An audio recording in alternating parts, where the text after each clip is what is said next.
තස් භගවතු අරහතෝ සම්මා සම්බුද්දස්ස.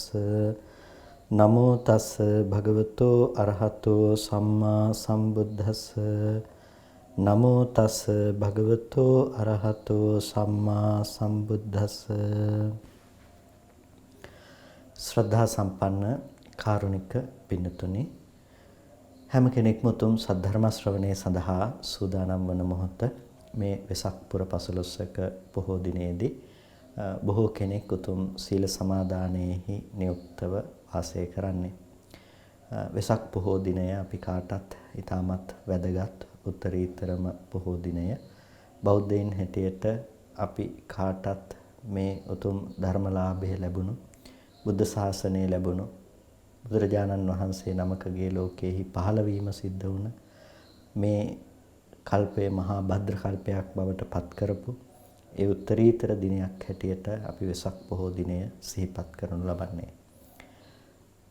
වෙසක් පොහෝ දිනය අපි අතීතයේදී බොහෝ දෙනෙක් අවුරුදු කිහිපයකට පෙර උත්සවාකාරයෙන් සමරන යම් උත්සවයක් බවට පත් කරගත්තත් ප්‍රතිපත්තිමේ වශයෙන් වෙසක් පොහෝ දිනය පිළිබඳව දකින්නට වසර ගණනාවක් මුළුල්ලෙහි අපි පුරුදු වෙලා ඉන්නවා. ඉතින් අද දවසේදීත් අපට ඒ පුරුද්ද ඊටාම වැදගත්. වෙසක් පොහෝ දිනය ප්‍රතිපත්තිමේ වශයෙන් අපි කොහොමද දකින්නේ කියන කරුණ පිළිබඳව අවධානයක් ඇති කරගන්නට, ආමිෂය කියන දෙයට වඩා අපි ප්‍රතිපත්තියට මුල් තැනක් හිමිවීම අත්‍යන්තයෙන්ම සිද්ධ විය යුතුයි. වෙසක් පොහෝ දිනය සමග සබැඳිව අපේ සංස්කෘතිකාංග සමූහයක් තිබුණත් ඒ සියල්ලම අපේ සංස්කෘතිය පෝෂණය කරන දේ වුණත් ඒ සියල්ල වගේම අපි ප්‍රතිපත්තිමය තැනට මූලිකත්වයේ දීමත් ප්‍රධානත්වයකින් සලකන්නට අවශ්‍යයි. මොකද ඒකට සුදුසු වාතාවරණයක් අද දවසේදීත් නැතිනම් මේ වසර තුලත් රට තුල නිර්මාණය වෙලා තියෙන නිසා. වෙසක් පොහෝ දිනය පිළිබඳව අමුතුවෙන් කතා කරන්නට අවශ්‍ය වන්නේ නැහැ. එයට අවශ්‍ය බොහෝ කරුණු කාරණා ඔබ දන්නා නිසා. ඉතින් මේ වැඩසටහන තුළදී අපි විශේෂයෙන්ම පැහැදිලි කරගන්නට යෙදෙන්නේ අභිධර්ම පිටකයේහි දෙවන ප්‍රකරණය වන විභංග ප්‍රකරණය පිළිබඳව. විභංග ප්‍රකරණයෙහි ඒ තිබෙන විභංගයන් අතර පළමු විභංගය වන කන්ද විභංගය පිළිබඳව තමයි හඳුනා ගන්නට යෙදුනේ. සුත්තන්ත භාජනීය කොටසට අනුව අපි ස්කන්ධයන්ගේ විභාගය පිළිබඳව දැනගෙන ඉන් අනතුරුව ස්කන්ධයන්ගේ රූපස්කන්ධය අපි අරගෙන එහි අභිධම්ම භාජනීය කොටසට පැමිණිලා ඒ අභිධම්ම භාජනීය කොටස තමයි මේ විවරණය කරගනිමින් පවතින්නේ. එහිදී මීට පෙර අපි සාකච්ඡා කරන්නට යෙදුනා සබ්බං රූපං න හේතු අහේතුකං හේතු විප්පයුත්තං සප්පච්චයං සංකතං රූපී ලෝකයන් කියන මේ කරුණු පිළිබඳව අපි ප්‍රධාන වශයෙන් අවධානය යොමු කරලා තේරුම් ගන්නට යෙදුනා. අවසාන වශයෙන් පසුගිය දේශනාව තුළ අපි ඒ රූපේ පිළිබඳව සංකතං රූපී සංකතං කියන ධර්මය නැතිනම් මේ රූපේහි ස්වභාවය බවට පත් වෙන්නේ රූපී අර්ථයකින්, ඒ වගේ මේක ලෝකයන් ලෞකික දෙයක් කියන කරුණු පිළිබඳව විශේෂයෙන්ම හඳුනා ගන්නට යෙදුනා. එහිදී මේ සංකතං රූපී ලෝකයන් කියලා කියනකොට සංකත ධර්මයක්, රූපී ධර්මයක්, ලෞකික ධර්මයක් කියනකොට මේ සියල්ලගම සමානුපාත ලක්ෂණයක් හැටියට අපට දකින්නට පුළුවන්. හේතු නිසා ප්‍රත්‍ය නිසා මේ ධර්මය උපදිනවාය කියලා පැහැදිලි කරන මේ විවරණය අපට මේ තුලින් තේරුම් ගන්නට පුළුවන්කම තිබෙනවා. ඒ රූප සටහන් ආශ්‍රයෙන් අපි විශේෂයෙන් පැහැදිලි කරගන්නට යෙදුණා. අද දවසේදී අපට ඒ තාක්ෂණික සහයෝගය යෙදෙන්නේ නැහැ.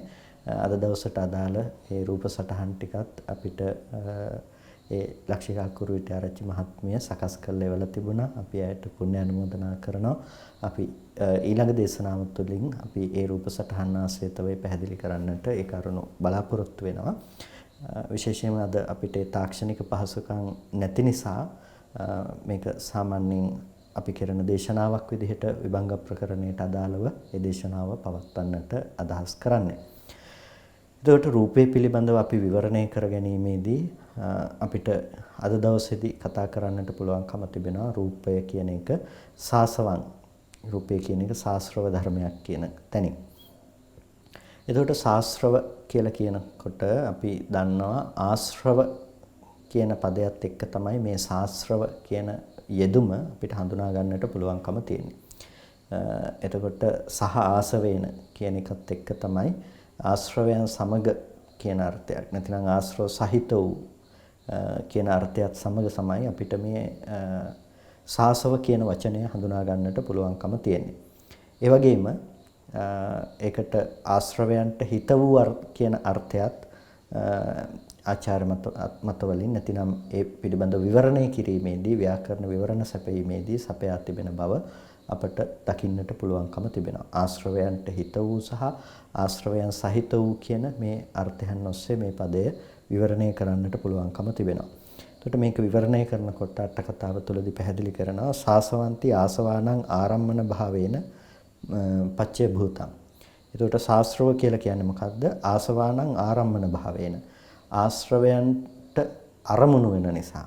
එහෙනම් ආශ්‍රවයන්ගේ අරමුණු වීම ස්වභාවය නිසා තමයි මේ ශාස්ත්‍රව කියන වචනය යෙදෙන්නේ. එතකොට ආශ්‍රවයන් පවතිනට ප්‍රත්‍යවන නිසා ඒ ධර්මයේ ශාස්ත්‍රවයි කියලා කියනවා. ආරම්මණං කତ୍වා පවත්තේති සහ ආසවේහීති සාසවං. රූපය ආරම්මණය කරගෙන ආරම්මණං කତ୍වා පවත්තේති සහ ආසවේහීති. එතකොට ආරම්මණය කරගෙන ආශ්‍රවයන් සහිතව පවත්වාගෙන යනු ලබන නිසා ඒක ශාස්ත්‍රවයි කියලා හඳුන්වනු ලබනවා. එතකොට මේ කියන විවරණයන් අපට දකින්නට පුළුවන්කම තිබෙනවා සාසවා කියන මේ වචනයත් එක්ක සිද්ධ කරන්නට පුළුවන් විවරණයන් හැටියට. ඒ වගේම මේ සාසව කියන වචනය පිළිබඳව අපි තේරුම් ගැනීමේදී මේ කියන අර්ථය අපිට බොහොම ගැඹුරින් සාකච්ඡා කරන්නට පුළුවන්. අපි උදාහරණයක් හැටියට කන්ද සූත්‍රය ගත්තොත් කන්ද සූත්‍රයේ තුලදී බුදුරජාණන් වහන්සේ ස්කන්ධ සහ පංච උපාදානස්කන්ධ බෙදා දක්වනකොට ස්කන්ධ සහ පංච උපාදානස්කන්ධ පිළිබඳව භාවිත කරන්නේ එකම වචන ටික නැතිනම් එකම විවරණය. එතකොට උපාදානස්කන්ධ පිළිබඳව විවරණය කරනකොට එතනදී යෙදෙන එකම වෙනස තමයි සාසවා උපාදානීය කියන මේ වේදුම. එතකොට ස්කන්ධයන් සාසව උපාදානීය කියන තැනින් අර්ථ ගන්නවන්නේ නැහැ. නමුත් උපාදානස්කන්ධය කියන එක සාසව උපාදානීය. ශාස්ත්‍ර උපාදානීය දෙයක් හැටියට පැහැදිලි කරනු ලබනවා. එතකොට මේ බෙදීම අපට මෙතනදී හඳුනා ගැනීම සිද්ධ කළ යුතුයි. සාසවා උපාදානීය කියන මේ යෙදීම කියන එක.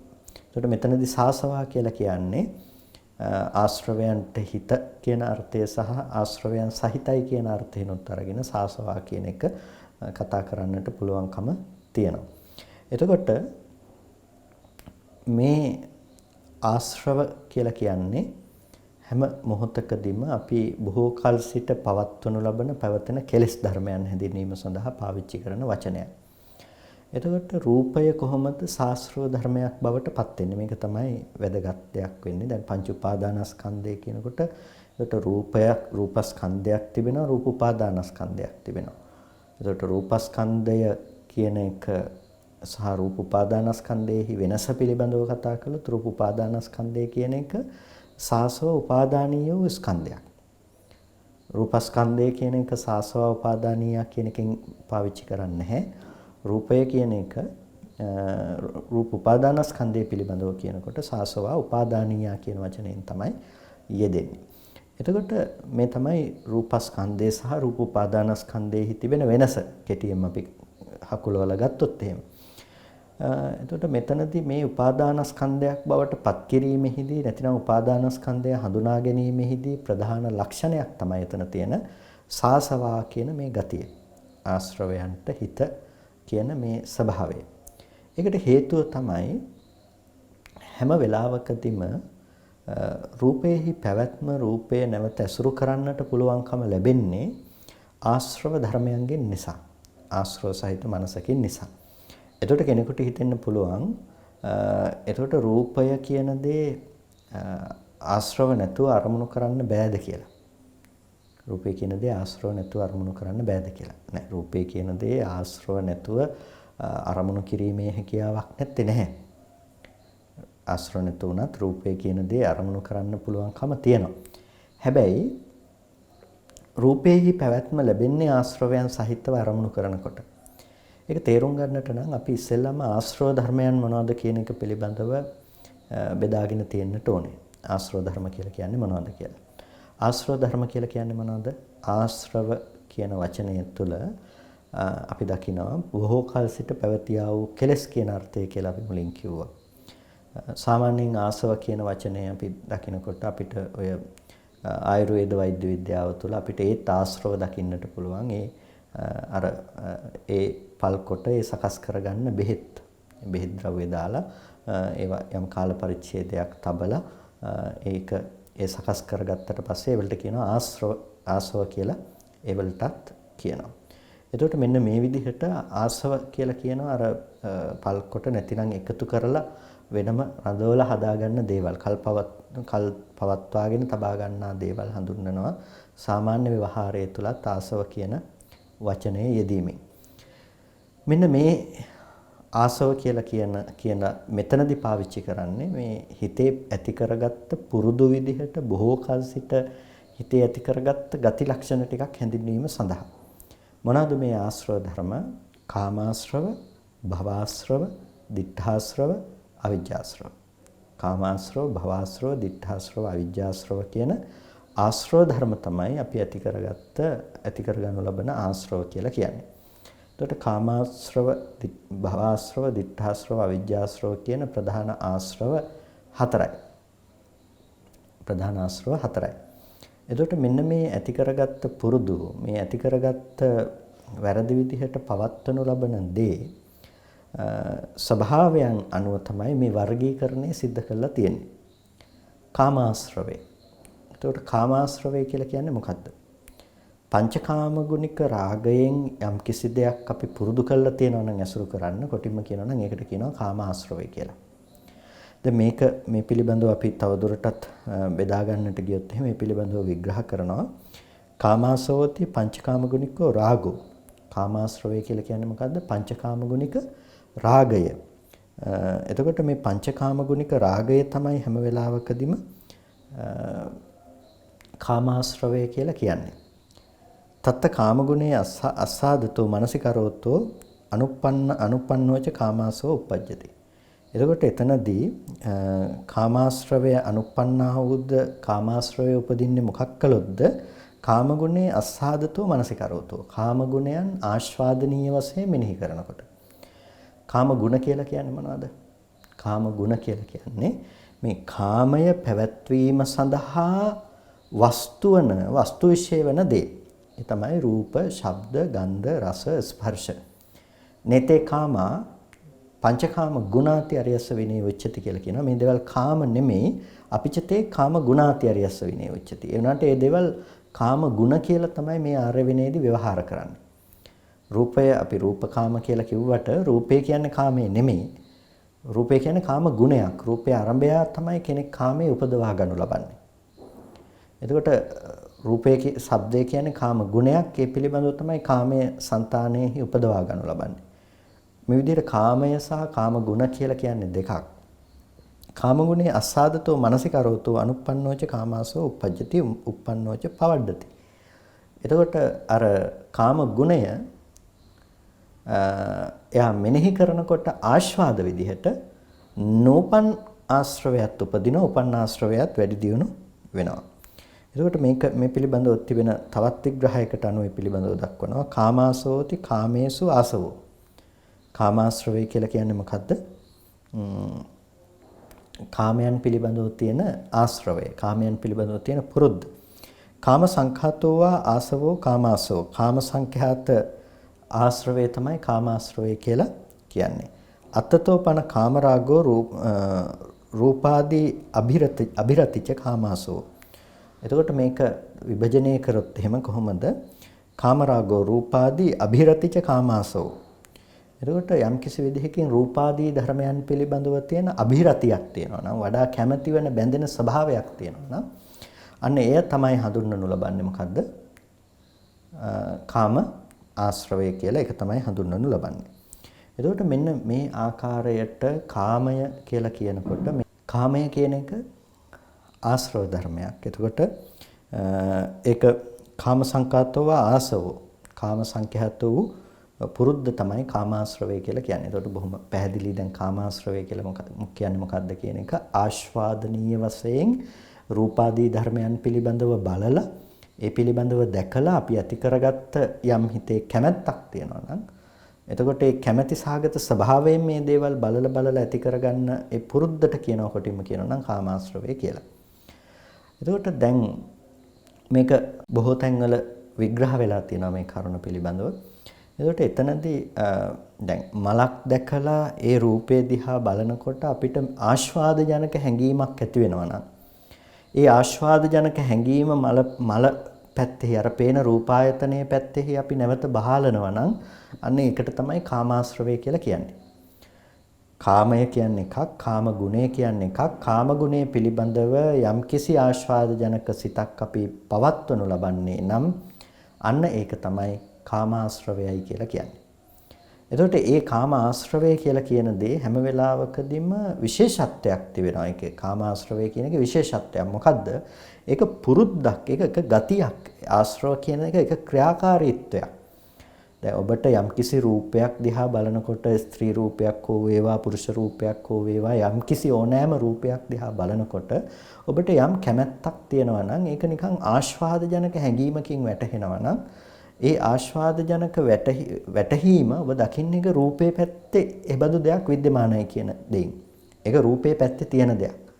ඒකට මේ රූපේ පැත්තේ එබඳු ගතියක් එබඳු ස්වභාවයක් විද්‍යමානයි කියලා ගන්න කම නිසා තමයි, ඒ ගන්න ස්වභාවය නිසා තමයි ඒ එබඳු රූපයක් දකින සෑම මොහොතකම නැවත නැවත කැමැත්ත තමන්ගේ පැත්තේ ජනනය වෙන්නේ. ආය දකිනකොට ආය තහවුරු වෙන්නේ මොකද්ද? රූපේ පැත්තේ තියෙන කැමැත්ත තමයි. එතකොට හැම වෙලාවකදීම රූපයේ පැත්තේ තියෙන කැමැත්ත තමන්ගේ සිත පැත්තේ නැවත නැවත තහවුරු වීම සිද්ධ වෙනවා. රූපයේ පැත්තේ තියෙන කැමැත්ත, ඒ කියන්නේ රූපේ පිළිබඳව තියෙන කැමැත්ත රූපේ පැත්තේ තියෙන්නේ කියන එක. රූපේ පිළිබඳව තියෙන කැමැත්ත රූපේ පැත්තේ තියෙන්නේ කියන එක නැවත නැවත තමන්ගේ හිත පැත්තේ තහවුරු කරගන්න. ඒකට අන්න ඒ විදිහට අපි හිත පුරුදු කරලා තියෙනවා රූප, ශබ්ද, ගන්ධ, රස, ස්පර්ශ කියන මේ ධර්මයන් කෙරෙහි හොඳ දේවල් පවතිනවා, ආස්වාද ජනක දේ පවතිනවා කියලා. කවදාවත් දැක්ක නැති රූපයක් ඔබේ ඇස් ඉදිරි පිටට ආවොත් එහෙම. ඒක ඔබ කවදාවත් දැකලා නැහැ ඒ රූපය. ඒ කවදාවත් දැකලා නැති රූපය ඔබේ ඇස් ඉදිරි පිටට ආවොත් එහෙම. ඒකට ඔබට හිතෙන්න පුළුවන් ඒ රූපය පිළිබඳව ආස්වාද ජනක හැඟීමක් මේක ලස්සනයි කියලා. එතකොට ඒ ලස්සනයි කියලා හිතන එකට කියනවා ඒ ආස්වාද ජනක අදහසට කියනවා ඒකට කාමය, කැමැත්ත.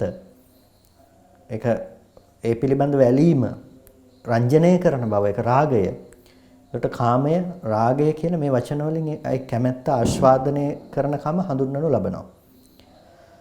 එතකොට මෙන්න මේ ආස්වාද ජනක හැඟීම මේ නැවත නැවත ඒ පිළිබඳව ඔබ කැමැත්ත උපදවා ගන්නා කම හැම මොහොතකදීම ඒක රූපය කෙරෙහිලා නැවත දකින්නට ඔබ උත්සාහවත් වෙනවා. දැන් ඔබ ආපහු වෙනත් තැනකට ගිහිල්ලා කල්පනා කළොත් කල්පනා කරන්නේ මොකද්ද? අර රූපේ ලස්සනයි. දැන් රූපය කියන එකේ ලස්සනක් තිබිලා ඔබේ ඇහැට ආව නෙමෙයි. ඇහැට වර්ණ රූපයක් විදිහටම තමයි ආවේ. ආපු තැනක ඔබ මෙහෙන් ඒකට ඔබේ හිතේ කැමැත්තක් ඉපදුනා. ඔබ කැමැත්ත සහ රූපය කියන දෙකම එකතු කරලා ඔබ මනසින් නැවත විඳිනවා කැමැත්ත තියෙන රූපේ විදිහට. දැන් ඔබ රැස් කරගත්ත දෙයක් මොකද්ද? අර හිතේ තියෙන කැමැත්ත තියෙන්නේ කොහෙද? ඒ කැමැත්ත තියෙන්නේ බාහිර තියෙන රූපයේ කියලා. දැන් ඔබට අදහසක් තියෙනවා මේ කැමැත්ත තියෙන්නේ රූපයේ කියන එක. එතකොට දැන් ඒ ආස්වාද ජනක රූපය ගැන ඔබට ගිහිල්ලා කල්පනා කරන්න පුළුවන්. බොහොම කැමැත්තෙන්, අභිරුචියෙන්, අභිරතියෙන් ඔබ මේ රූපය පිළිබඳව කල්පනා කරනවා. ඒකට කල්පනා කරනකොට නැවත නැවත ඒක දකින්න ආසාවක් ඔබට උපදිනවා. හිතන්නකෝ ආපහු ඊළඟ දවසේ යනකොට ඔබට ඒ රූපය ඇහැට ගැටෙනවා කියලා. දැන් කලින් තිබුණ රූපේ නෙමෙයි පේන්නේ, අලුතෙන්ම වර්ණ රූපයක් ඇහැට එන්නේ. වර්ණ රූපයක් එන තැනක දැන් ඔබ දකින්නේ මොකද්ද? ඊයේ තිබුණු රූපය. ඊයේ තිබුණු අර ලස්සන රූපය. දැන් ඊයේ තිබුණු ලස්සන රූපය කියන එක ඔබේ හිතේ ඇති කරගත්ත පුරුද්දක්. ඒක රූපේහි විද්‍යමාන වන ගතියක් නෙමෙයි. එතකොට වර්තමාන වූ රූපේහි ස්වභාවය මොකක්ද? ඒක වර්ණ රූප මාත්‍රයක් විදිහට ඇහැට ආපු දෙයක්. එතකොට මේ රූපය කියන ධර්මය ඔබ දැන් ඇසුරු කළේ කොතනින්ද? අර ඇති කරගත්ත පුරුද්දෙන් ඔබ දැන් ඒක විඳින්නේ කොහෙන්ද? ඇහැට ආපු අනාත්ම රූපයක් හටගෙන නිරුද්ධ වුණා කියන තැනින් නෙමෙයි. ඊයේ තිබුණු අර ලස්සන රූපය කියන තැන තමයි ඔබ දැන් මනසින් විඳින්නේ. ඒක අදත් තියෙනවා. දැන් පෝෂණය කරගත්තා. තුන්වෙනි දවසේ ඒක හම්බෙනකොට තවත් පෝෂණය කරගන්නවා. අර පහුගිය දවස් දෙකේම තිබුණු ලස්සන රූපේ තාම තියෙනවා. අදත් හම්බුණා. දැන් අර හිතේ තියෙන අර පුරුද්දෙන් ඇහැට එන අනාත්ම වර්ණ රූපේ නැවත නැවත ඇසුරු කරනවනේ රූපාරම්මනේ. අනාත්ම රූපාරම්මණයක් ඇහැට එන්නේ ඒ රූපාරම්මණය පිළිබඳව තමයි හිතින් දැනගන්නේ. ඒක තමයි මනසින් ඔසවා තබන්නේ. මනෝවිඤ්ඤාණයෙන් දැනගන්නෙත් ඒක. අන්න ඒ සිදු වුණ ක්‍රියාවලිය සම්පූර්ණම ඔබ මෙහි කර්ම මගින් ඇසුරු කරනකොට ආශ්‍රව සහිත මනසකින් ඇසුරු කරනකොට ඔබට පේනවා කැමැති වෙන ඇලෙන බැඳෙන්නට සුදුසු රූපයක් එළියේ තියෙනවා කියන එක. ඒ නිසා තමයි අපිට බාහිර තියෙන රූපය කැමැත්ත උපදවන කැමැත්ත ඉෂ්ට කරන රූපයන් විදිහටම නැවත නැවත පේන්නේ. කැමැත්ත ඉෂ්ට කරන ඒ රූපයන් විදිහටම නැවත නැවත පේන්නේ නිසා. මෙන්න මේකට තමයි කියන්නේ කාම ආශ්‍රවය කියලා. කාම ආශ්‍රවේ. අපි පුරුදු කරලා තියෙන මේ විදිහට අපේ හිත ඒ පුරුද්ද තුළින් තමයි රූපාදී ධර්මයන් ඇසුරු කරන්නේ. ඒකට කාම භූමියේ ජීවත් වෙනවා කියලා කියන්නේ මේ සත්වයා. කාමයේ ඇසුරු කරගෙන ඉන්නවා කියලා කියන්නේ මොකද්ද?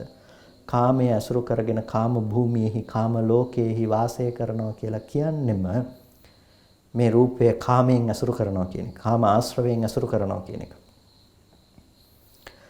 එතකොට මෙන්න මේ කාමාශ්‍රව සංඛ්‍යාත භාවය මෙයාගෙන් කොයි වෙලාවකවත් ජීවිතේ අයින් වෙන්නේ නැහැ. කාමාශ්‍රව සංඛ්‍යාත භාවය කොයි වෙලාවකවත් මෙයාගේ ජීවිතෙන් අයින් වෙන්නේ නැහැ. එතකොට කාමාශ්‍රව සංඛ්‍යාත භාවය මෙයාගේ ජීවිතයේ සෑම මොහොතකම පවතිනවා. ඒ නිසා තමයි හැම වෙලාවකදීම රූපාදී ධර්මයන් පිළිබඳව කල්පනා කරන්නේ කැමැත්ත තියෙන දේවල් හැටියට. දැන් ඔබේ ජීවිතේට ඔබ ආස්වාදයේ පැමිණෙන දේවල් පිළිබඳව මොහොතකට හිතලා බලන්න ගියොත් ඔබ හිතන්නේ මොන වගේ දේවල් නිසාද ඔබට ආශාව කැමැත්ත ඉෂ්ට වෙන්නේ නැතිනම් ඔබ කැමැති වෙලා තියෙන්නේ. ඔබ රූප, ශබ්ද, ගන්ධ, රස, ස්පර්ශ කියන ටිකෙන් තොරව දෙයක් ගැන ඔබට හිතන්න පුළුවන් කමක් නැහැ. ඒකයි ඔබට රූපාදී නිමිතිවල තියෙන, ඒ කියන්නේ රූප භවයේහි නිමිතිවල ඔබට කැමැත්තක් අද ඇත්තේ නැහැ ওই මට්ටමේ. තියෙන කාම භවයේ පිළිබඳව කැමැත්තක් තමයි සාමාන්‍ය ලෝකේ පාවිච්චි කරනකොට තියෙන්නේ. එහෙම වෙලා තියෙන්නේ කාම ආශ්‍රවයේ තමයි හැම මොහොතකදීම ඇසුරු වෙන්නේ. ඇසුරු කරමින් අපි යම් කිසි දෙයකට අපි පුරුදු කරනකොට ඒ දේවල් ඒ බාහිර පවතිනවායයි ඇති කරගෙන ඒ පිළිබඳව කැමැත්තෙන් ඇලෙනකොට ඒකට කියනවා කාම ආශ්‍රවය කියලා. මෙන්න මේ කාමය කියන දේ ආශ්‍රව ධර්මයක්. මෙහි තියෙන ස්වභාවය තමයි එහි ආස්වාද කරන ස්වභාවය. එහි පවත්වන ආස්වාද නිස්ෘත ස්වභාවය තමයි එතන තියෙන්නේ. එතකොට මෙන්න මේ කාමාශ්‍රවය කියන දෙයින් දැන් අපිට පැහැදිලිව පේනවා මොකද්ද සිද්ධ කරන්නේ? රූපය නැමැති අනාත්ම ධර්මය මේ ආශ්‍රවය මගින් ඇසුරු කරනවා, අපි අරමුණු කරනවා. අන්න ඒ නිසා තමයි මේ ආශ්‍රව සහිත මනසකින් රූපය අරමුණු කරගන්නා නිසා රූපයට කියනවා සාශ්‍රව ධර්මයක්. රූපය ඇතුලේ ආශ්‍රව තියනවා කියලා එහෙම නෙමෙයි මේ කිව්වේ. රූපය ඇතුලේ ආශ්‍රව තියනවා කියලා එහෙම නෙමෙයි කිව්වේ. රූපය ඇතුලේ ආශ්‍රව නැහැ. රූපේ තිබිලා මෙහෙන්ට ආශ්‍රව ගේන්නෙත් නැහැ. හිත පැත්තේ එකතු කරගත්ත හිත පැත්තේ අපි ඇසුරු කරපු පුරුද්දක් තියෙනවා. ඒ බඳු ගතියක් තියෙන. ගති ස්වභාවයන්ගෙන් තමයි අර අරමුණ ඇසුරු කරන්නේ. කවදාවත් ඊයේ දැකපු රූපය සමුවට එන්නේ අලුතෙන්ම රූපයක් සමුවට එන්නේ. ඒ නිසා කැමැති රූප එළිය තියෙන්න පුළුවන් කමක් නැහැනේ. දැන් ඇහැට පෙන්ලා තියෙන වර්ණ රූපය විතරනේ. බාහිර රූපයකට මේ ආලෝකයක් පතිත වෙලා එන පරාවර්තිත ආලෝකයක් අපිට තේරෙන විදිහට ගත්තොත් පේන්නේ ඒ දේනේ. එතකොට අපි කියන එකට වර්ණ නිභා කියලා, වර්ණ සටහනක්, පැහැ සටහනක් කියලා. එතකොට මෙන්න මේ පැහැ සටහනක් පේන තැනක මේ පැහැ සටහන පෙර තිබිලා එන එකක් නෙමෙයි. පෙර කලින් ඉඳලා තිබිලා එන එකකුත් නෙමෙයි. ඒ වගේම තිබිලා අනාගතයට කොහේ හරි හැංගිලා තියෙන්නෙත් නැහැ. ආය රූපේ දකින්න අවශ්‍ය වුණොත් එහෙම අපි මේ පැත්තට ඇස් දැල්වා බැලුවොත් මොකද්ද පේන්නේ? අලුතෙන්ම වර්ණ රූපයක් ඇහැට පේනවා. කොයි වෙලාවකත් ඒ කලින් දැකපු එක නෙමෙයි. ඒක තමයි රූපයේ පැත්තේ තියෙන යථාර්ථය. රූපයේ පැත්තේ තියෙන ඇත්ත ඒක. අන්න රූපයේ පැත්තේ එහෙම ඇත්තක් विद्यमान වෙනකොට රූපයේ පැත්තේ එහෙම යථාර්ථයක් තියෙනකොට මේ තමන්ගේ මනස පැත්තෙන් උපද්දගත්ත පුරුදු ටිකෙන් මේක ඇසුරු කරනවා. එතකොට මේ රූපේ අපිට අම්මා වෙලා දරුවා වෙලා පේන්න පටන් ගන්නවා. දැන් ඇත්තටම ඇහැට ආවේ වර්ණ රූපයක්. ඒ වර්ණ රූපයේ පෙර නොතිබී හටගෙන ඉතුරු නැතුව නැති වෙලා යන දෙයක්. අපි මනෝවිඤ්ඤාණය මගින් ඒක උපද්ද ගන්නකොට ඒක විඳිනකොට එතන උපදින්නේ අපි විඳින්නේ මොන මට්ටමින්ද? ආශ්‍රවයන්ගෙන් ඇසුරු කරගෙන ඒක අම්මා දරුවා විදිහට ආස්වාද ජනක භාවයකින් විඳිනවා. මේකෙන් කියන්නේ අම්මා කියලා දැනගන්න එක කාමාශ්‍රවය කියලා නෙමෙයි. දරුවා කියලා දැනගන්න එක කාමාශ්‍රවය කියලා නෙමෙයි. දැනගන්න එකේ නෙමෙයි මේ ගැටලුව තිබුණේ. ආස්වාද ජනක ලෙස ඒ රූපේ වෙත මනසින් නැවත නැඹුරු වීම කියන එක. රූපේ දැන ගැනීම කියන එක එකක්. රූපේ වෙත මනසින් ආස්වාද ජනක ලෙස නැඹුරු වීම කියන එක තවත් එකක්. ප්‍රශ්නේ තියෙන රූපේ පිළිබඳව දැනගැනීමෙහි නෙමෙයි රූපේ වෙත ආස්වාද ජනක ලෙස නැඹුරු වීමෙහිදී. එතකොට මෙන්න මේ නැඹුරු වීම තමයි අපි ඉවත් කරන්නට ඕනේ. නැවත රූපේ පැත්තට රූපේහි අනිත්‍යතාවය දකින්න නැතුව අනාත්මතාවය දකින්නේ නැතුව අපි නැවත මේ වෙත නැඹුරු වීම කියන කරුණ තමයි අපි දුරු කරන්නට අවශ්‍ය වෙන්නේ. ආශ්‍රවය කියන දේ අපි ප්‍රහාණය කරනකොට ආශ්‍රවය කියන දේ අපි දුරු කරනකොට ඒක දුරු කළ යුත්තේ මනස පැත්තෙන් මිස බාහිරින් නෙමෙයි. එතකොට මේ කාමාශ්‍රවය අපි දුරු කරන්නේ තමන්ගේ පැත්තෙන්. දුරු කරන්නේ කාමය ඇති කරගත්ත පුරුද්ද. ඒ සඳහා අපි දකින දේ තමයි බාහිර රූපේහි හටගෙන නිරුද්ධ වෙන යථාර්ථය. එතකොට මේ හටගෙන නිරුද්ධ වෙන ධර්මය ඒකට කියනවා අපි රූපස්කන්ධය කියලා. ඒකට කියනවා රූපස්කන්ධය කියලා. ඒක හටගෙන නිරුද්ධ වෙන ස්වභාවයක්. ඒක නැවත නැවත උපදිනවා නැවත නැවත නිරුද්ධ වෙනවා. ඒක තමයි රූපේහි ස්වභාවය, රූපස්කන්ධයේහි ස්වභාවය. හැබැයි අපිට ඒක සත්පුද්ගල භවෙන් හම්බෙනකොට අපිට ඒක ආස්වාද ජනක දේවල් ලෙස ඇසුරු වෙනකොට ඒකට කියන්නේ නැහැ ඒක රූපස්කන්ධය කියලා. ඒකට කියන එක අපි උපාදානස්කන්ධය කියලා. එතකොට අර රූපස්කන්ධයම රූප උපාදානස්කන්ධය කියලා කියන්න බෑද? එහෙම කියන්නත් පුළුවන්. අර රූපාරම්මණය පිළිබඳව මනේ කෙනෙකුට මේ පැත්තේ අර විදිහේ ආශ්‍රවයන්ගෙන් ඇසුරු කරන්න පුළුවන්කම ලැබුණේ. එබඳු රූපයක් ආපාතාගම නොඋනේ නම් එබඳු දැනුමක් ගොඩනගෙන්නේ නැහැ. ඒ නිසා ආශ්‍රවයන්ගෙන් ඇසුරු වන නිසා ආශ්‍රව සහිත මනසකට ඇසුරු වන එබඳු රූපයක් දක්වනවා මොකක් කියලාද? රූප උපාදානස්කන්ධයයි කියන යෙදුමෙන්ම දක්වනවා. පොදුවේ ගත්තාම මේ මට්ටමේදී ඇසුරු වෙන්නෙම ආශ්‍රව සහිත මනසකට ඇසුරු වෙන්නේ උපාදානස්කන්ධය, පංච උපාදානස්කන්ධය. එතකොට එයාගේ ඇහැට පතිත වෙලා තියෙන රූපායතනයේ ආශ්‍රවයන්ගෙන් අරමුණු කෙරෙන බව එයාට එතනින් නතර කරන්න පුළුවන් කමක් නැත්තේ නෑ. එතකොට එතනදී ඒ ආශ්‍රවය කියන දේ සම්පූර්ණම ඇසුරු වෙනකම තුල තියෙන නිසාම මේ සියල්ලම පොදුවේ ගත්තාම පංච උපාදානස්කන්ධයක්. එතකොට මෙන්න මේ ආකාරයට අපිට රූපය සහ රූපස්කන්ධය කියන මේ දෙක අතර අපිට වෙනස කතා කරනකොට ඒ වෙනස කතා කරන්නේ ආශ්‍රව සහිතද ආශ්‍රව රහිතද කියන තැනින්. ආශ්‍රව සහිතද ආශ්‍රව රහිතද කියන තැනින්. ආශ්‍රව රහිත නම් ඒ රහිත බව ගොඩනගලා තියෙන්නේ සම්පූර්ණම අනාශ්‍රව ස්කන්ධ ටිකකින්. ආශ්‍රව සහිත නම් ඒ බව ගොඩනගලා තියෙන්නේ සාශ්‍රව ස්කන්ධ ටිකකින්. ආශ්‍රව සහිත බව එතන තියෙනවා. ඒ ආශ්‍රවයන්ගෙන් අරමුණු වනු ලබන දේත් එවිට සාශ්‍රවයි කියන වචනය තුළම සංග්‍රහ වෙනවා. ආශ්‍රවයන්ගෙන් අරමුණු වනු ලබන දේත් එහි ආශ්‍රව නැතිවද ආශ්‍රවයන්ගේ ධාරකයා ඒ බැවින් ඒක සාශ්‍රවයි කියලා කියනවා. එතකොට පංච උපාදානස්කන්ධයයි කියලා කියනවා. එතකොට මෙන්න මේ ආකාරයට අපිට කාමාශ්‍රවය පිළිබඳව හඳුනා ගන්නට පුළුවන්කම තියෙනවා. මොකද්ද කාම ආශ්‍රවය කියලා කියන්නේ කියලා. එතකොට කාමාශ්‍රවය මෙන්න මේ විදිහට අපි හඳුනා ගන්නකොට කාමයේහි තියෙන ස්වභාවය අපිට වෙන් වශයෙන් තේරුම් ගන්නට පුළුවන්කම ලැබිලා තියෙනවා. මොකද්ද කාමයේහි තියෙන ස්වභාවය? කාමයේහි තියෙන ස්වභාවය තමයි හිතෙහි ඇතිවෙන බව, ඒක හිතෙහි ඇතිවන කැමැත්ත, ඒක පවත්වන්නට උපකාර වුණ දේ තමයි පංචකාම ගුණික දේ. එතකොට මේ පංචකාම ගුණික දේ නැවත නැවත ආස්වාද වශයෙන් ඇසුරු කරන්නට මේ හිත පැත්තේ තියෙන පුරුද්දට කියනවා කාමාශ්‍රවය කියලා. ඔන්න කාමාශ්‍රවය අපි හඳුනාගත්තා. කාමාශ්‍රවය නිසා රූපේ සාශ්‍රවයි කියන්නේ කියන එකත් දැන් අපි දන්නවා. ඇයි? මේ ආශ්‍රව සහිත මනසින් ඒ රූපය ඇසුරු වෙන නිසා තමයි රූපේ සාශ්‍රව ධර්මයක් කියලා කියන්නේ. ආශ්‍රව සහිත මනසින් මේ රූපය ඇසුරු වෙන නිසා රූපය සාසවයි. රූපේ කොයි වෙලාවකවත් රූපස්කන්ධය කියන එක ඒ ආකාරයට අපි කියන්නට යන්නේ නැහැ. රූපය කියන එක අනාශ්‍රවයි කියලා. රූපය කියන එක මේ විදිහ ආශ්‍රව සහිත මනසකින් තමයි අසුරු කරනු ලබන්නේ. රූපය කියන එක ආශ්‍රව සහිත මනසකින් තමයි අසුරු කරනු ලබන්නේ. එතකොට රූපේහි නිරෝධය යම් තැනක ප්‍රත්‍යක්ෂ වෙනවා නම් ඒ නිරෝධය අවබෝධ කරගනු ලබන්නේ අනාශ්‍රව ස්කන්ධ ධර්මතා ටිකකින්. ඒ නිසා එතනදී ඒ ස්කන්ධ ධර්මය අනාශ්‍රවයි කියලා කියනවා. අනාශ්‍රව භාවයේ ධාරකයා බවට පත්වන නිසා ඒක අර ස්කන්ධ කියන වචනය ඇතුලේ පාවිච්චි කරන්නට එතනදී පුළුවන්කම තියෙනවා. එතකොට නමුත් ඒ දේ තීරණය වුණේ ආශ්‍රවයන්ගෙන් ඇසුරු වෙනවාද ආශ්‍රවයන්ගෙන් ඇසුරු නොවෙනවාද කියන එක මත තමයි ඒක තීරණය වුණේ.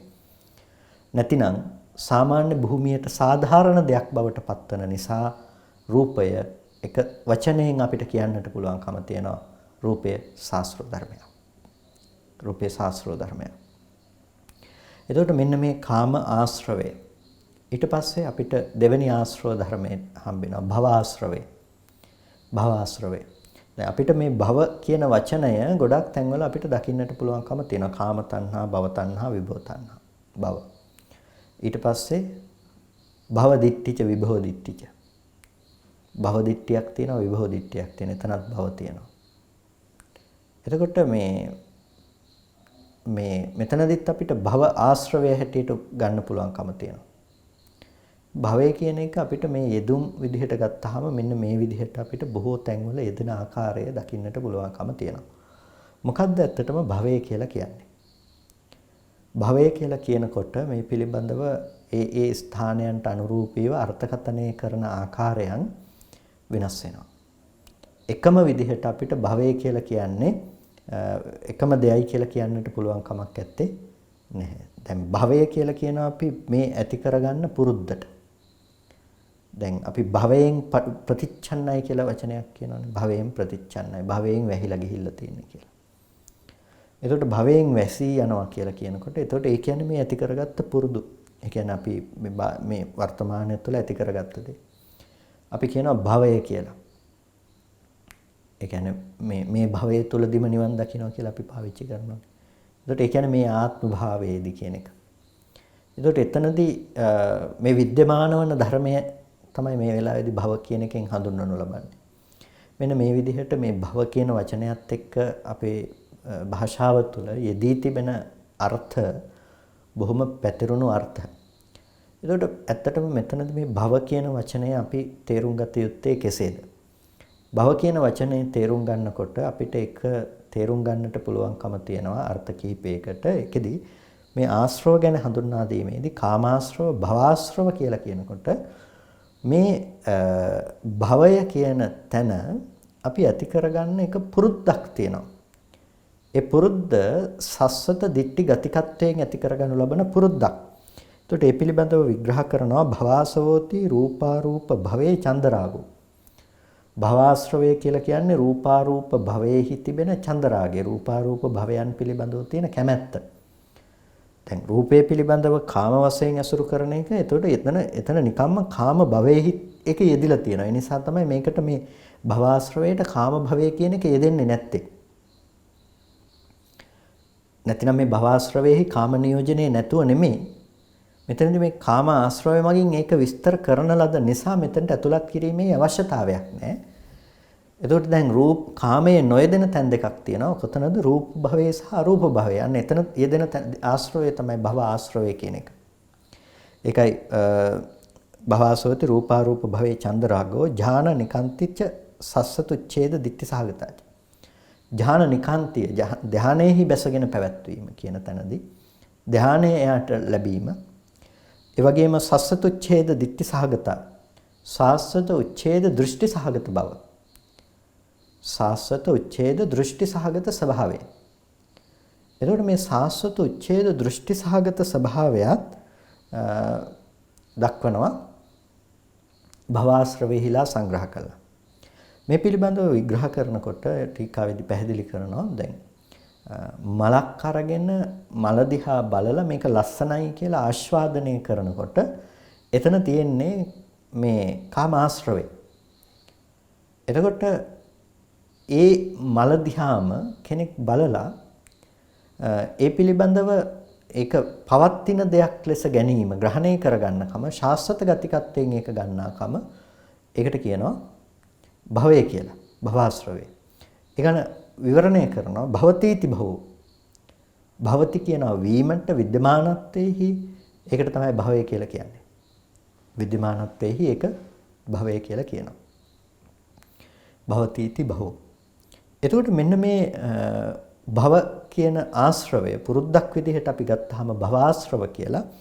මෙතනදී මේ සස්සත දිට්ඨි සහගත රාගය ඒ වගේම භවපත්තනා භවආශ්‍රව කියලා කියනවා. භවපත්තනා භවයේ පිළිබඳව තිබෙන ප්‍රාර්ථනය. එතකොට මේ භවයේ පිළිබඳව තියෙන ප්‍රාර්ථනයේ භවආශ්‍රවේ නම් ඒ භවආශ්‍රවයේ තියෙන ගති ස්වභාවයම අද කාමාශ්‍රවයේ දෙන තැනක් තියෙනවා. හැබැයි එහි කාමයට තමයි එහි ප්‍රධානත්වය දීලා තියෙන්නේ. කාමේ නැති වෙනකොට විතරයි ඒකේ භව කියන ආශ්‍රවයේ ඒ කොටස ප්‍රධාන කරලා ගන්නෙ. ඒ නිසා කෙනෙක් හිතනවා නම් කාමාශ්‍රව කියන තැනදී භවපත්තනාවක් නැහැ කියලා ඒ අරමුණු කරගෙන ප්‍රතිසන්දිය පිණිස යන්න පුළුවන් කමකුත් නැහැ. කාම භවයේහි ප්‍රතිසන්දියක් ගැන කතා කරන්න පුළුවන් කමකුත් නැහැ. නිසා භවපත්තනාවක් තියෙන නිසා තමයි ප්‍රතිසන්දි පිණිස යන්නේ. එතකොට එතනදී භවආශ්‍රවයේහි නියෝජනයත් ආශ්‍රවයක් විදිහට තියෙන. හැබැයි ඒක කාමාශ්‍රවයට යටින් තියෙන්නේ. ඒ නිසා කාමය කියන දේ තමයි එතනදී ප්‍රධාන වෙන්නේ. ඒ නිසා භවය ප්‍රධාන නොවන නිසා මේ භූමිය තුලදී ඒක වෙනමම කතා කරන්නේ නැහැ. එහෙම නැතුව නෙමෙයි. දැන් අපිට කාම භූමියේදී උනත් සාස්වතය පිළිබඳව හැඟීමක් තියෙනවා. දැන් සාස්වතය කියන්නේ එකක්, සාස්වත දිට්ඨිය කියන්නේ තව එකක්. සාස්වතය කියන්නේ වස්තුව, සාස්වතය පිළිබඳව පවත්නා අභිනිවේෂ පරාමාසය තමයි දිට්ඨිය වෙන්නේ. සාස්වතය කියලා කියන්නේ දැන් අපි ගත්තාම මේක තියෙනවා කියලා අපිට සංඥාවක් තියෙනවානේ. දැකපු දේවල් මේ ලෝකෙ තුල තියෙනවා. අනේ තියෙනවා කියන සංඥාව නිසා, තියෙනවා කියන හැඟීම නිසානේ දැන් මේ ලෝකේ පැවැත්ම අපිට ලැබිලා තියෙන්නේ. තියෙනවා කියලා හිතන කම නිසා, තියෙනවා කියන හැඟීම නිසා, තියෙනවා කියලා අපි අත්දකින නිසා තමයි මේ ලෝකේ පැවැත්මක් අපිට ලැබිලා තියෙන්නේ. අනේ ලෝකේ පැවැත්ම අපිට ලැබුණු විදිහට, ඒ ලෝකේ පැවැත්ම පිළිබඳව අපි දකින විදිහට තමයි කියන්නේ මොකක් කියලාද? සාස්වතකත්වය කියලා. මෙන්න මේක අභිනිවේෂ පරාමාස කරගෙන තියෙනකොට, දැඩිව ස්පර්ශ කරගෙන, දැඩිව අල්ලගෙන තියෙනකොට ඒකට කියනවා දිට්ඨි කියලා. සාස්වත දෘෂ්ටිය. ඒක ආත්මවාදයට එක්ක යන දෙයක්, සාස්වත දෘෂ්ටිය කියන එක. ඒක අභිනිවේෂ පරාමාසයක්. හැබැයි ඒ පිළිබඳව වස්තුවක් තියෙනවා සාස්වතේ. සාස්වතේ කියන එකේ වස්තුවක් තියෙන. ඒක දිට්ඨි නෙමෙයි. දිට්ඨියට අයිති නැති වස්තුවක් තියෙනවා. එතකොට ඒ සාස්වතය ඒක හැම වෙලාවකදීම මේ භවයට අයිති කොටසක්. අපි කැමැත්ත උපදවගන්නේ බාහිර තියෙන රූපේ පිළිබඳව කල්පනා කරලා. එතකොට ඒ තියෙන කම උඩින් තමයි අපිට පේන්නේ සම්පූර්ණම කාමයේ වුණාට ඒක ඇතුලේ තියෙනවා සම්පූර්ණම අර ඒක දරාගෙන සිටින භවය කියන දේ. ඒක හරියට අයිසින් ටිකක් දරාගෙන තියෙන කේක් එකක් වගේ. එතකොට අයිසින් ටික තියෙන අර කේක් එක වැහිලානේ තියෙන අයිසින් ටිකේ. වගේ කාමය කියන දේ වැහිලා තියෙන්නේ සම්පූර්ණම අර ඒකට යටින් තියෙන භවයත් එක්ක ගිහිල්ලා පවතිනවා කියලා ගත්ත ටිකත් එක්ක. කාමාශ්‍රවේ දෙන්නේ යම් තැනකද එතන නියෝජනයක් තියෙනවා මේ ආශ්‍රවේ. පවත්නා බවට ගන්නාකම කියන එක. ඒ දෙකම එකතු කරලා තමයි අපි කාමාශ්‍රවේ කියන දේ කතා කරන්නේ. භවආශ්‍රවයේදී නිසා විග්‍රහ කිරීමේදී රූපාරූප භවයන් පිළිබඳව උපදින්නට තියෙන කැමැත්ත කියන තැනින් තමයි ඒ ආශ්‍රවේ ගන්න. රූපාවචර ධානයක් උපදවලා ධානය පුරුදු කරගෙන ඒ නිමිත්ත නැවත නැවත එයා අසුරු කරනකොට එතන යෙදෙන්නේ භව ආශ්‍රවේ. එතන කාමයට ඉඩක් නැහැ. එතකොට දැන් මෙතනදී අපි සාමාන්‍යයෙන් අපි කේක් කියන්නේ නැහැ නේ. එතකොට කියන්නේ අයිසිං කේක් කියලා. එතකොට ඒ වගේ මෙතනදී කාමය කියන දේ තමයි ප්‍රධාන කරගෙන තියෙන. ඒක කාම ආශ්‍රවය. හැබැයි ඒක ඇතුලේ පවතිනවායයි ගත්ත කමක් නැතුව එහෙම නෙමෙයි. පවතිනවායයි ගත්ත කම තියෙනවා. භවය කියනකොටත් ඒ භවයේහි ලක්ෂණය තමයි පවතිනවායයි ගන්නකම. ඒ කෙනා ඒ රැවටෙන මට්ටම් තියෙනවා. එතකොට කාම භූමියේහි කෙනා රැවටෙන මට්ටමක් තියෙනවා. රූප භූමියේ අරූප භූමියේහි කෙනා රැවටෙන මට්ටමක් තියෙනවා. ඒ අය ඒ මට්ටම් වලින් ඒ ධර්මයන්ගේ රැවටෙනවා. කාම සංඥාවන් නිසා කාම භවයේ ඉන්න කෙනා එතන ඒ ස්කන්ධ ටිකේ රැවටෙනකොට රූප සංඥාවන් නිසා රූප භවයේ කෙනා එතන රැවටෙනවා. අරූපී සංඥාවන් නිසා අරූප භවයේ කෙනා එතන රැවටෙනවා. මේ කවුරුත් ස්කන්ධ ටිකේ රැවටිච්ච අය.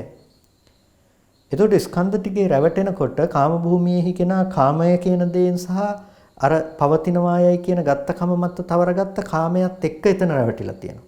රූප භවයේ කෙනා කාමයේ විදිහට රැවටිලා නැහැ. හැබැයි ඒ ස්කන්ධ ටික මත රූප සංඥාව පැවැත්වීම තුළ එයා ඒ ටිකේ රැවටිලා තියෙනවා. අරූප භවයේ කෙනා අරූපී ස්කන්ධ ටික පැවැත්වීම තුළ එයා එතන රැවටිලා තියෙනවා. මෙන්න මේ විදිහට මේ තුන් භූමිය අනුව ගියපු සෑම තැනකම මේ ආශ්‍රවයේ ක්‍රියාකාරීත්වය දකින්නට පුළුවන්කම තියෙනවා.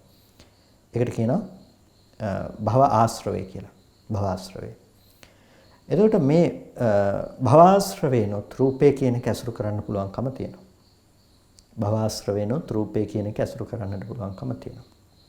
ඒ නිසා තමයි අපි ඊයේ දැකපු රූපය අද දකින්නේ. ඊයේ දැකපු රූපේ කැමති වුණත් අකමැති වුණත් ඊයේ දැකපු රූපය අද දකින්නේ. ඒ නිසා තමයි භව ආශ්‍රවේ. පවතිනවයයි ගත්තා. ඊපස්සේ දැන් දැක්කොත් එහෙම අපි සලකුණක් දාගන්න එක තියෙනවා. අනිත් දවසෙත් අපිට ඒක හම්බෙනවා. එතකොට මේ විදිහට අපි හැම වෙලාවකදීම භවය රැස් කරනවා. මේ භවය එකතු කරලා තියාගන්න මේකට කියනවා භව ආශ්‍රවය කියලා. එතකොට බාහිර රූපාදී නිමිති ඇති බවට ගන්නා කමම ඒක භවයේහි තිබෙන ලක්ෂණයක්. භව ආශ්‍රවයේහි ලක්ෂණය. එතකොට මේ ඇති කරගත්ත නිමිති පිළිබඳව කාම වශයෙන් ආස්වාදනය කරගන්න. එතකොට ඒක කාමාශ්‍රවය කියලා කියන හැබැයි ඒකට එතනදී භව ආශ්‍රවය කියලා නම් නොකොට ඒ කාම වශයෙන් ඒක අපි සම්පූර්ණම ඒක යොදාගෙන තියෙන නිසා. කාමේ නැති වෙනකොට අන්න ඒ තැන් දෙකේදී අපි භවයේ විතරක් කතා කරන නිසා ඒ තැන්වලදී විවරණය කරනු ලබනවා භව ආශ්‍රව කියලා. දැන් භවය කියන්නේ ආශ්‍රවයක්. මේ භව ආශ්‍රවයට වස්තුව බවට පත් වෙන රූපය. ඒ නිසා රූපය කියන එක ඇතුලේ භව ආශ්‍රවේ නැති වුණත් රූපය සාස්ත්‍රවයි කියලා කියනවා. රූපය ආශ්‍රවයක් නෙමෙයි, රූපය සාස්ත්‍රවයක්. සාස්ත්‍රවයි කියලා කියන්නේ ආශ්‍රවයන්ගෙන් අරමුණු කරන්න පුළුවන්කම තියෙනවා. තව විදිහකින් කිව්වොත් ආශ්‍රව සහිත මනසකට ඇසුරු වෙන නිසා තමයි ඒක සාස්ත්‍රවයි කියලා කියන්නේ. රූපේහි නිරෝධය කියන තැනින් රූපේ ඇසුරු වෙන්නේ නැහැනේ. රූපේහි නිරෝධය පෙන්වලා දෙන්නේ. නිරෝධය කියන්නේ ඒක පවතිනවායයි ගැනීම නෙමෙයි.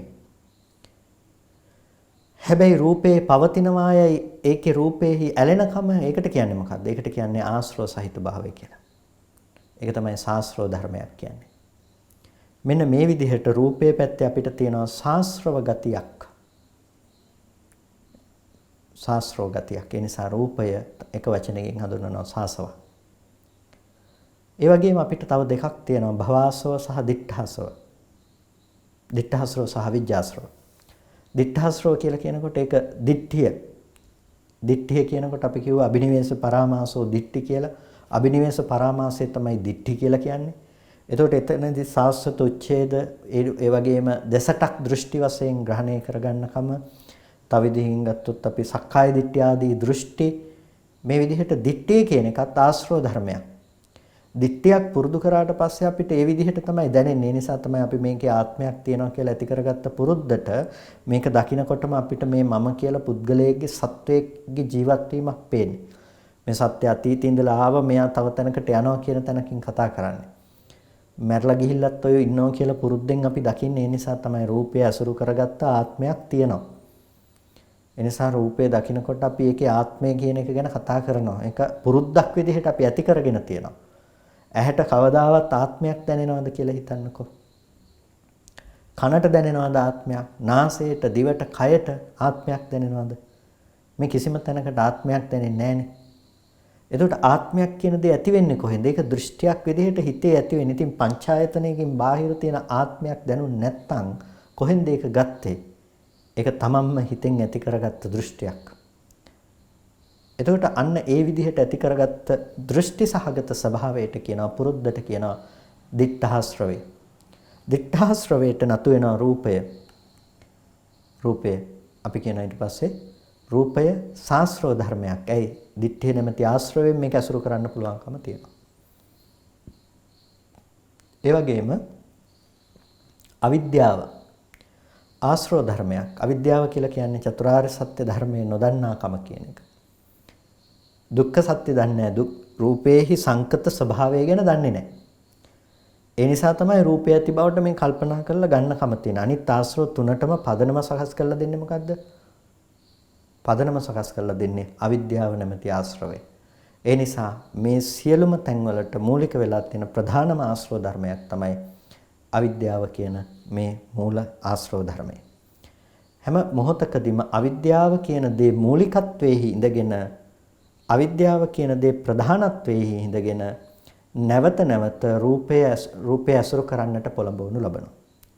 නැවත නැවත රූපේ පිළිබඳව අපිව යොමු කරනු ලබනවා. ඒක තමයි රූපේහි තියෙන ස්වභාවය. අවිද්‍යාව නැමැති ආශ්‍රවයේහි තියෙන ස්වභාවය. එතකොට අවිද්‍යාව නැමැති ආශ්‍රව ධර්මය නිසා රූපේ සාස්ත්‍රවයි කියලා කියනවා. ඇයි? අවිද්‍යාව නැමැති ආශ්‍රවයෙන් මේක අරමුණු කරන්න පුළුවන්කම තියෙනවා. ඒ වගේම අවිද්‍යාව සහිත මනසට තමයි රූපය කියන එක ඇසුරු වෙන්නේ. අවිද්‍යාව යම් තැනකදී නිරුද්ධ වුණොත් එතනදී රූපෙහි නිරෝධය ඒ තැන හටගෙන නිරුද්ධ වෙන ධර්මයක් විදිහට රූපය ඇසුරු වෙයි මිසක කොයි වෙලාවකවත් රූපය කියන දේ පවතින්නේ නැහැ. එතකොට මෙන්න මේ මහා ගැඹුරු විශාල අර්ථයකින් තමයි රූපය කියන එක ශාස්ත්‍රවයි කියලා කියන්නේ. ආශ්‍රව ධර්මතා ටික නැති වුණොත් ඒක ශාස්ත්‍රවයයි නොකිය යුතුයි. එතකොට ආශ්‍රව ධර්මතා ටිකෙන්ම ඒ රූපේහි පැවැත්ම යන නිසා තමයි රූපේහි පැවැත්ම හසු වෙන නිසා තමයි රූපය කියන දේ ශාස්ත්‍රව ධර්මයක් විදිහට විවරණය කරනු ලබන්නේ. සෑම තැනක් මේ නිසා හිතන්න රූපය කියන දේ ශාස්ත්‍රව ධර්මයක්. රූපය අසුරු වෙනවා නම් යම් ආකාරයකින් ඒ රූපය අසුරු වෙන සෑම තැනකම රූපේ තියෙන්නේ ශාස්ත්‍රව ධර්මයක් විදිහට ආශ්‍රවයන්ට අරමුණු වෙන දෙයක් විදිහට. ආශ්‍රව සහිත මනසකට අරමුණු වෙන දෙයක් විදිහට. දෙපැත්තෙම ගන්න පුළුවන්. ආශ්‍රව සහිත විදිහටත් ඇසුරු වෙනවා. ආශ්‍රවයන්ට හිතාර්ථයකුත් තියෙනවා. ආශ්‍රව කියන දේ පැවැත්මටත් උපස්තම්භක වෙනවා. ඒ වගේම ආශ්‍රව සහිත මනස නිසාම තමයි රූපය කියන දේ අද ඇසුරු කරන්න පුළුවන්කම ලැබිලා තියෙන්නේ. ඒ නිසා තමයි විඥාණයට ඇසුරු කරගන්න එපා, රූපය ඇසුරු කරගන්න එපා, චක්කු විඥාණය ඇසුරු ගන්න දෙන්න එපා කියලා අනාථපිණ්ඩික වාද සූත්‍රයේදී අනේපිඬු සිටුතුමාට උපදෙස් දෙන්නේ. එතකොට රූපය ඇසුරු වෙන්නේ නැත්නම් රූපේ අසුරු විඥානය අසුරු කරගන්න නැත්නම් රූපය අසුරු කරගන්න නැත්නම් විඥානය අසුරු කරගන්න නැත්නම් ඒ ධර්ම ටිකේ මිදිලා. ඒ නිසා තමයි ඇහි නිරෝධය, රූපේහි නිරෝධය, චක්කු විඥානයේහි නිරෝධය නිවනයි කියන්නේ. අනිකේතසාරී වෙන්න කියලා කියන්නේ. මේ නවත්තන් වල හැසිරෙන්න එපා කියලා කියන්නේ. එතකොට රූපය හම්බ වෙන්නේ නැති තත්වයට මනසපත් කළොත් රූපය හමු නොවන, රූපය අසුරු නොවන තැනට මනසපත් කළොත් එහෙම ඒ තැනදී මොකද වෙලා තියෙන්නේ? රූපයේහි නිරෝධය සාක්ෂාත් කළා. එතකොට ඒ අසුරු වෙන තැන ආශ්‍රව සහිත වුණ මනෝභාවයක් නැහැ. මනෝභාවයක් නැති වෙච්ච තැනක අර ධර්මයන්ගේ නිරෝධය සාක්ෂාත් කරන ස්වභාවයක් එතන තියෙනවා. අකෝප්‍ය චේතෝ විමුක්තියක් තියෙනවා. ඒ ධර්මයන්ගේ විමුක්තියටපත් වෙලා. අර කෙලෙසුන්ගෙන් මිදිලා එතන. මෙන්න මේ අකෝප්‍ය චේතෝ විමුක්තිය දක්වා තමයි බුදුරජාණන් වහන්සේ ධර්ම දේශනා කළේ. යාච මේ අකුප්පා චේතෝ විමුක්තිය ඒතදග්ග මිදම් භික්ඛවේ සාරං ඒතම් පරියෝසාන. මහන්නේ මේ යම් අකෝප්‍ය චේතෝ විමුක්තියක් තියෙනවා නම් මේක තමයි සාරය, මේක තමයි මේ ශාසනයේ කෙලවර. බුදුරජාණන් වහන්සේ අන්න ඒ විදිහට තමයි මේ ශාසනය පිළිබඳව දේශනා කළේ. අන්න ඒ නිසා රූපය කියන එක සාසවා කියලා ශාස්ත්‍රෝ ධර්මයක් කියන එකෙන් අපි තේරුම් ගත්තා නම් රූපය කියන එක පිළිබඳව ඒ තේරුම් ගැනීමම අපව නිර්වාණය කරා පමුණවන්නට, නිර්වාණ ධාතුවට අරගෙන යන්නට ප්‍රධාන හේතුවක් බවට පත් වෙනවා. නිසා රූපය ගැන කෙරෙන මේ විවරණය ඊටාම වැදගත් ලෝකෝත්තර ප්‍රතිපදාව උත්පාදනය කර ගැනීමේදී. රූපය කියන දේ පිළිබඳව තේරුම් ගැනීම ඊටාමත් වැදගත් ලෝකෝත්තර ප්‍රතිපදාව උත්පාදනය කර ගැනීමේදී. රූපය කියන දේ පිළිබඳව වැඩිපුර කතා කළ යුත්තේ අපිට අද වැඩිපුරම අපේ කෙලෙස් ටික පවතින රූපය අසුරු කරගෙන නිසා. වැඩිපුරම ආශ්‍රව ධර්මතා ටික වැඩිපුරම සංයෝජන ධර්මතා ටික පවත්වන්නේ රූපය අසුරු කරගෙන. රූපේ නිස්ෘත කරගෙන. රූපේ අසුරු කරගෙන රූපේ නිස්ෘත කරගෙන මේ සංයෝජන ධර්මතා ටික පවත්වන නිසා තමයි මෙතනදී අපිට හැම වෙලාවකදීම කෙලෙසය හැම වෙලාවකදීම ආශ්‍රව ටික මේ රූපය මත පතිත වෙලා තියෙන්නේ. එහෙනම් ඒ දේ දුරු කරගන්න ඕනේ නම් අපි බලන්න ඕනේ රූපය පිළිබඳවනේ. ඒ දේ දුරු කරගන්න අවශ්‍ය නම් ඒ දේ ඉවත් කරගන්න ඕනේ නම් අපි බලන්න ඕනේ මොකක් ගැනද? රූපය ගැන තමයි අපේ මානසිකාරය පවත්වන්නට ඕනේ. වෙන දෙයක් ගැන මානසිකාරය පවත්වලා හරියන්නේ නැහැ. ප්‍රධාන වශයෙන්ම රූපය කියන දේ පිළිබඳව විභජනය කරගන්නවා නම් එතකොට මේ නාමයත් ඒහා සමානව අපිට පිරිසිදු දකින්න පුළුවන්කම තියෙනවා. රූපයෙන් අපිට මිදෙන දේ තමයි මූලික වශයෙන්ම සිද්ධ කරගනු ලබන්නේ. ඒ නිසා අනාගාමී ඵලයටපත් වෙනකම් අපිට රූපය පිළිබඳව සංයෝජන තියෙනවා. එතකොට ඒ රූපය පිළිබඳව කාම වශයෙන් පටිඝ වශයෙන් අපි අල්ලගෙන තියෙන සංයෝජන ධර්මතා ටික අපිට මේ මට්ටමින් දුරු කරගන්න එතකොට පුළුවන්කම තියෙනවා. ඒ දක්වා රූපය පිළිබඳව අපි විමසීම කියන දේ අත්‍යවශ්‍යයි. ඒ දක්වා රූපය පිළිබඳව අපි මෙනෙහි කරනවා කියන එක අත්‍යවශ්‍යයි. ඒ දේ අපි ඒ විදිහට මෙනෙහි කරලා දැක්කොත් තමයි මානසිකාරය කළොත් තමයි අපිට පුළුවන්කම තියෙන මේක මනාව නුවණින් පිරිසිදු දකින්න අවබෝධයේ ප්‍රත්‍යක්ෂ අවබෝධයක් කරා අරගෙන යන්න. ඔබට ආයතන ගෝචර වෙන කල්හි රූපය මේ රූපයේ සාසව ධර්මයක් වන්නේ කොහොමද කියන එක පිළිබඳව නැවත නැවත ඔබේ මානසිකාරයේ තබන්න ඔබට ඒ තුලින් ඊටාම වැදගත් ඊටාම වටිනා කරුණු ටිකක් ඉස්මතු කරගන්නට පුළුවන්කම ලැබේවි. හොඳයි හැම කෙනෙක්ම කල්පනා කරගන්න අද දවසේදී සද්ධර්ම ශ්‍රවණය කරලා යෝනිසෝ මනසිකාරයේ පවත්වලා වටිනා කුසලයක් සිද්ධ කරගන්නට යෙදුණා. මේ සිද්ධ කරගත්ත සියලුම කුසල ධර්මයන් අපි අනුමෝදන් කළ යුතු අයට අනුමෝදන් කරනවා. පළමුවෙන් අපට අර්ථයෙන් ධර්මයෙන් අනුශාසනා කරන අපේ ධර්මාචාර්ය අවසරයි මාංකඩවල සුදස්සන ස්වාමීන් වහන්සේට අවසරයි මාංකඩවල නන්දරත්න ස්වාමීන් වහන්සේට ස්වාමීන් වහන්සේලා දෙනමටම උතුම් නිවනින් සැනසීම පිණිසම හේතුපනිශ්‍රේම වේවා කියලා අනුමෝදන් කරනවා. ඒ වගේම සියලු දෙවියන්ටත් අපි පින් අනුමෝදන් කරමු. මේ ස්ථාන අධිග්‍රහිත ඉෂ්ඨකාරක ආදී සියලු දෙවියන්ට මේ පින් අනුමෝදන් කරමු. දෙවියෝ මේ පින් සතුටින් සාදුනාදයෙන් අනුමෝදන් වනු ලබත්වා. දෙවියන්ට මේ පින් අමා මහ නිවනින් සැනසීම පිණිසම හේතුපනිශ්‍රේම වේවා කියලා සාදු කියලා හැමදිනාම දෙවියන්ටත් පින් අනුමෝදන් කරන්න. ඒ වගේම අද ධර්මදේශනාවෙහි දායකත්වයේගෙන කටයුතු කරනවා සෝමා තෙන්නකෝන් මහත්මිය සහාය පවුලේ පින්වත් පිරිස විසින්. ඒ පින්වත් පිරිස ප්‍රධාන අරමුණු වශයෙන් බලාපොරොත්තු වෙනවා පින්වත් ස්වාමීන් වහන්සේලාට සහ ධර්ම ශ්‍රවණය කරන සෑම සියලු දෙනාටමත් දායකත්වයේ දරන පින්වත් මහත්මියටත් චතුරාර්ය සත්‍ය ධර්මය අවබෝධ වේවා කියන ඒ කල්යාණ මිත්‍ර ප්‍රාර්ථනාව ඇති කරගෙන තියෙනවා. ඒ වගේම ඒ සම්බුද්ධ ශාසනයේ පැවැත්ම සඳහා උපකාරී වෙන සම්බුද්ධ ශාසනයට එරෙහිව එන ඒ සියලු බලවේග බිඳින්නට උපකාරී කරන සියලු සම්‍යක් දෘෂ්ටික දෙවියන්ට පින් අනුමෝදන් කරන්නටත් දෙවියන්ගේ ආරක්ෂාව සැලසේවා කියන සත්පුරුෂ ප්‍රාර්ථනාවත් ඇති කරගෙන තිබෙනවා. පුණ්‍යානුමෝදනා කරන්නට බලාපොරොත්තු වෙනවා. මේ අත්භවයේදී මේ ගිය දෙමව්පියන් ඇතුළු සංසාරික ආදී මේ ගිය සියලුම ඥාති වර්ගයාටත් කල්පනා කරගන්න මේ සෑම සියලු කුසල ධර්මයේම මෙලොව වශයෙන් හෝ සංසාරික වශයෙන් මේ ගිහිල්ලා යම් ඥාතිවරයෙක් පින් බලාපොරොත්තු වෙනවා නම් සෑම සියලු ඥාති වර්ගයාම තමන් කළ පිනක් මෙන් සතුටින් සාදුනාදයෙන් අනුමෝදන් වනු ලබත්වා. ඒ ඥාතීන්ට අමා මහ නිවනින් සැනසෙන්නටම මේ කුසලය හේතුපනිශ්‍රේම වේවා කියලා සාදු කියලා පින් අනුමෝදන් කරන්න. ඒ වගේම දායකත්වයෙන් කටයුතු කරන සෝමා තෙන්නකෝන් මහත්මිය ඇතුළු ඒ කල්යාණ මිත්‍ර සෑම සියලු දෙනාටමත් මේ උතුම් කුසලය නිදුක් නිරෝගී සුවපත් බව චිරජීවන සම්පන්නිය ඇති කරගෙන කායික මානසික සැනසෙල්ල උදා කරගෙන ඔබ හැම දිනාටම අමා මහ නිවනින් සැනසීම පිණිසම කුසලය හේතුපනිශ්‍රේම වේවා කියලා සාදු කියලා පින් අනුමෝදන් වන්න. හැම දිනාටම තෙරුවන් සරණයි.